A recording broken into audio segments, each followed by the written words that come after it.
મિત્રો, બગદાણામાં થયેલા વિવાદમાં હવે એક કોંગ્રેસના મોટા નેતાનું નિવેદન સામે આવ્યું છે. તો મિત્રો, કોણ છે તે કોંગ્રેસના નેતા અને શું નિવેદન આપ્યું છે, આવો જાણીએ.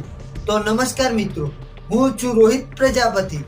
તો મિત્રો, ગુજરાત પ્રદેશના કોંગ્રેસ પ્રમુખે સોશિયલ મીડિયા પર અને પોતાના નિવેદનમાં જણાવ્યું કે ગુજરાતમાં મુખ્યમંત્રી ભૂપેન્દ્ર પટેલની ડબલ એન્જિન સરકારનું રાજ નથી ચાલતું, પરંતુ ગુંડાઓનું રાજ ચાલે છે.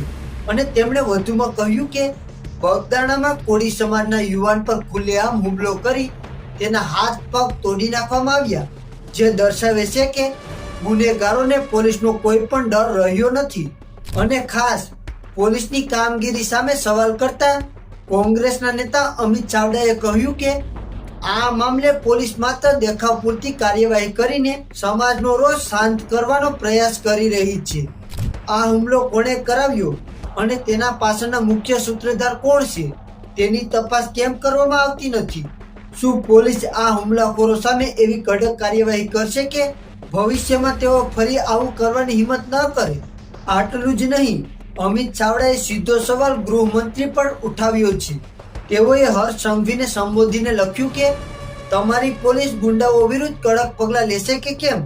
આ ઘટનાને પગલે કોળી સમાજમાં ભારે રોષ જોવા મળી રહ્યો છે. સરપંચના પરિવારના યુવક પર થયેલા હુમલાને લઈને સ્થાનિક સ્તરે પણ વિરોધ પ્રદર્શનની તૈયારીઓ ચાલી રહી છે. તો મિત્રો, અત્યારના સમાચારમાં હાલ બસ આટલું જ. હવે મળીએ એક નવા સમાચાર સાથે.